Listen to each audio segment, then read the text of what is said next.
동양에서는 보통 이제 수행자들은 독신 수행자들이 대부분인데 불교 특히 이제 스님들 그런데 더군다나 수행도 하시고 이렇게 결혼도 하시고 가정 생활도 꾸리시니까 굉장히 저는 아주 현대적이라고 생각합니다. 근데 이렇게 수행하시고 심리치료 하시는 게 이렇게 수행도 하고 가정 생활 하는데 도움이 되는지 어떤 식으로 더 도움이 되는지 좀 말씀 주셨습니다. So number 3 about your marriage life while you guys are practicing together. Have you ever asked a fish about water? 그 물고기에게 물에 대해서 물어보는 것과 비슷한 것 같습니다. We've been together at this point, I can't even do the math, but probably close to either under or over 50 years. 지금까지 우리는 아마 한 50년 남짓 지금 결혼 생활을 했습니다. Marriage life or you were just like a life together as a Together couple? 7 years and then after that married. So, okay. so you know, in Buddhist practice, there is the Buddha, the Dharma, and the Sangha. And so this is my first Sangha is right here. 사실 불교에서 우리는 세 가지 보물, 붓다, 다르마, 상가를 이야기합니다. 그 라마엔과 저와의 이 관계는 저에게는 첫 번째 상가입니다. And being honest, we grew up together. 사실 솔직히 저희는 함께 성장했습니다. So when we were told to do certain practices, we were in tune to do the practices together. 저희는 어떤 수행을 할 때마다 항상 그 수행을 함께 하는 것이 굉장히 자연스러웠습니다.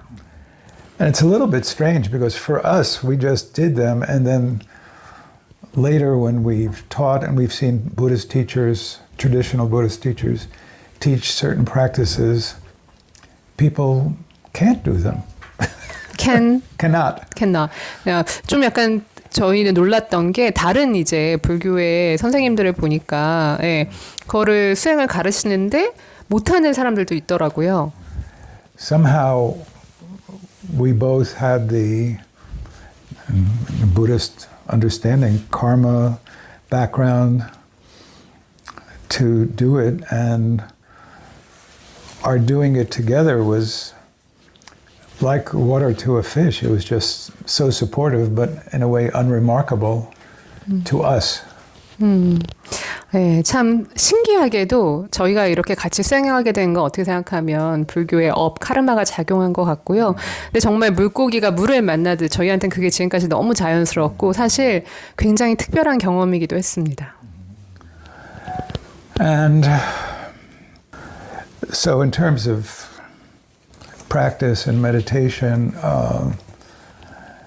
you know, sometimes one of us does more strict retreat and then the other one will do the cooking and then we switch off. It just,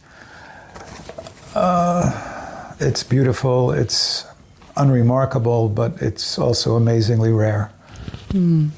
뭐 저희 생활에서의 이걸 수행을 얘기하자면은 저희가 예를 들어 cooking and like a One person's meditating, one person's cooking. 한 사람은 여기서 수행하고 한 사람 여기서 음식을 준비하고 이렇게 서로 도우며 하는 건 정말 놀라운 경험이었고 어떻게 생각하면 이건 굉장히 흔치 않은 경험이기도 합니다.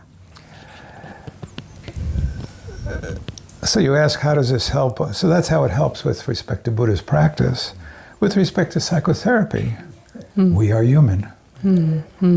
네. 그래서 지금 이 질문에 대한 답은 그것이 어떻게 이 결혼 생활을 이렇게 수행자로서 유지하느냐. 네, 서로 존경심과 존중심을 가지고 그리고 마찬가지로 심리치료에서도 마찬가지입니다. 서로 존경심과 존중심을 가지고. So I actually specialize in couples therapy. 사실 저는 부부 치료의 전문이기도 합니다. But again, I repeat, I'm human. 네, 근데 저는 또 I actually kind of missed that part. 그리고 저는 또 제 스스로도 인간이기도 합니다. So I know what it's like to be anxious, if I don't know where my wife is and she's not calling me. 그래서 저는 인간적인 어떤 그런 경험, 저희 아내가 저한테 전화를 안 할 때, 네, 불안해지고 하는 그런 경험을 하기도 합니다. I know what it's like to be irritable if things don't go just as I want them to go between two people. 그리고 저는 가끔 짜증나는 경험을 하기도 합니다. 내가 원하는 것이 원하는 대로 되지 않을 때, 두 사람 관계에서 특히 말이죠. So, you know, in American English, we would say, it keeps me honest, meaning it's not like I'm doing couples therapy and I'm some kind of pearl or diamond and everybody's in the mud. I'm in the same mud as everybody else. 그래서 왜 미국에서는 무언가를 정직하게 그냥 있는 그대로 해라 뭐 이런 말을 하기도 하는데 이거는 제가 부부 상담 치료를 할 때 저는 무슨 다이아몬드 같고 막 굉장히 뭐랄까 순수한 어떤 그런 상태에 있고 다른 커플들은 진흙탕 속에 있는 게 아니라 저도 똑같이 진흙탕 속에 있는 경험을 한다고 얘기합니다. So I can be very compassionate both to myself and to Anne and to my clients because we're human and to be human is to be affected and to sometimes lose our temper. 그리고 저는 이게 굉장히 뭐랄까 자비심이 있는 우리 마음 안에 자비를 가지는 그런 일 같습니다. 왜냐하면 저도 때때로 라마애님에게 뭔가 그 화를 낼 때도 있고 저의 인내심을 상실할 때도 있는데 저는 그것이 모두 인간으로서 그런 할 수 있는 경험이라고 생각합니다. And then there was one more piece, which is also important. Do Buddhist meditation or psychotherapy positively affect family and married life? Very, very important. So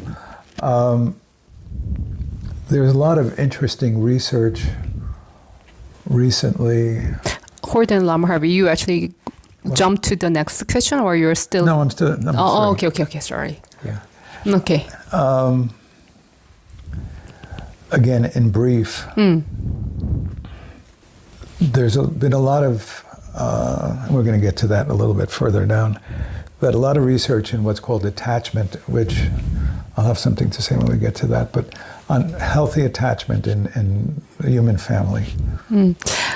그리고 사실 이 불교의 수행과 그런 심리 치료에 대해서 조금 더 이야기를 So like a marriage life and then Buddhist practice and then you're like a psychotherapy like we are talking about that, right? Buddhist meditation and psychotherapy positively affect the family. How do they positively affect the family? Okay. So in starting to answer that, I'm saying there's been a lot of research on attachment in the human family.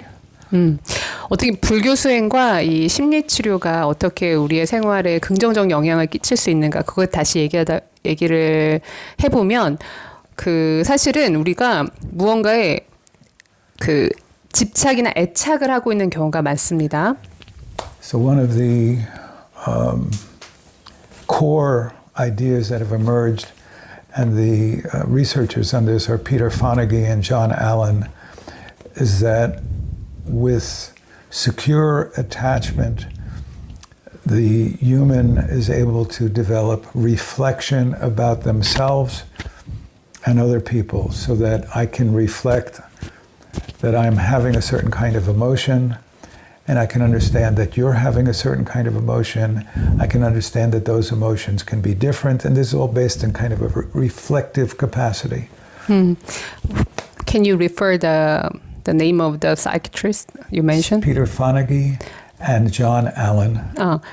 피터 파네기와 존 알렌의 이론에 따르면 사실 안정애착 관계에 있을 때는 우리가 나의 감정을 성찰하고 회고하는 힘이 더 강해집니다.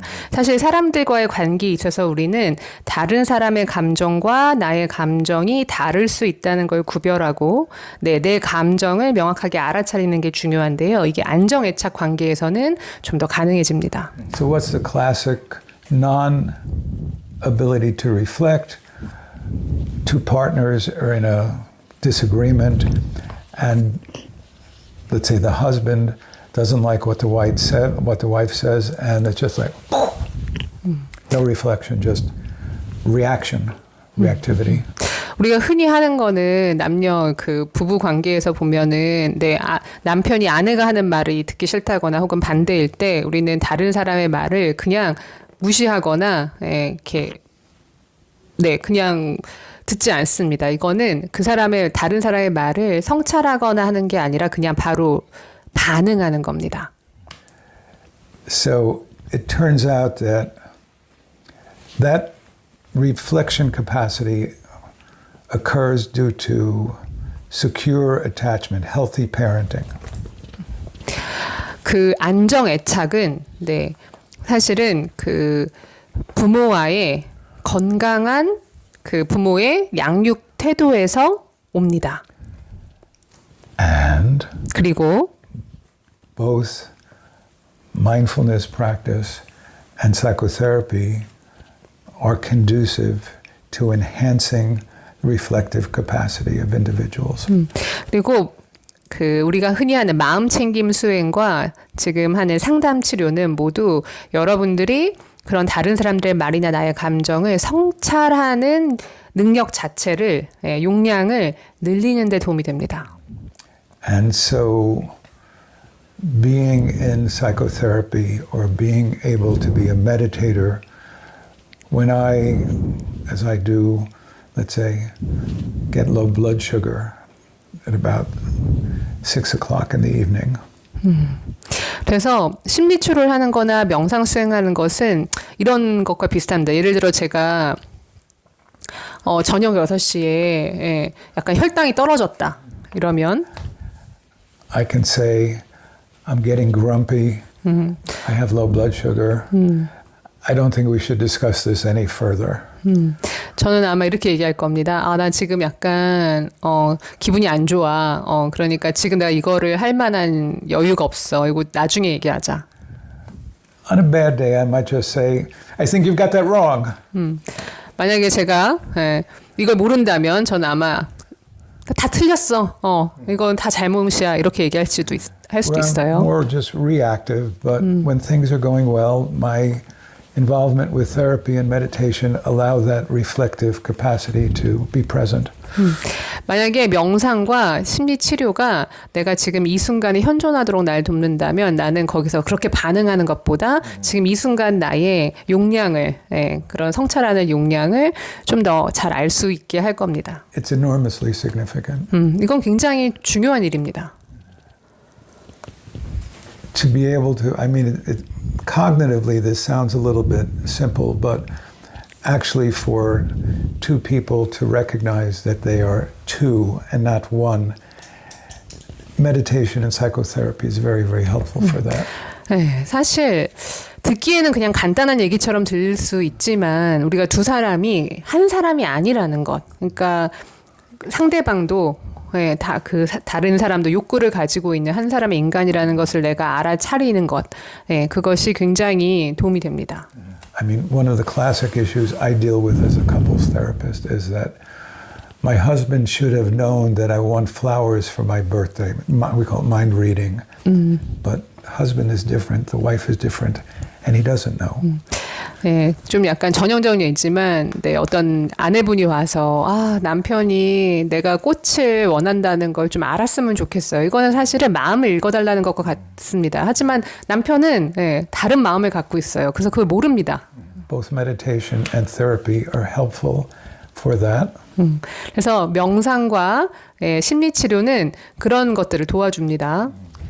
And the great book on this, David Wallen, Attachment in Psychotherapy, talks about mindfulness and psychotherapy and how they work together, can work together. 여기에 관해서 굉장히 좋은 책이 있습니다. 데이비드 왈렌이라는 분이 쓰신 책인데요. 이 심리 치료와 그다음에 마음 챙김 명상이 어떻게 하면 이러한 안정 애착 이런 것들을 도와주는가.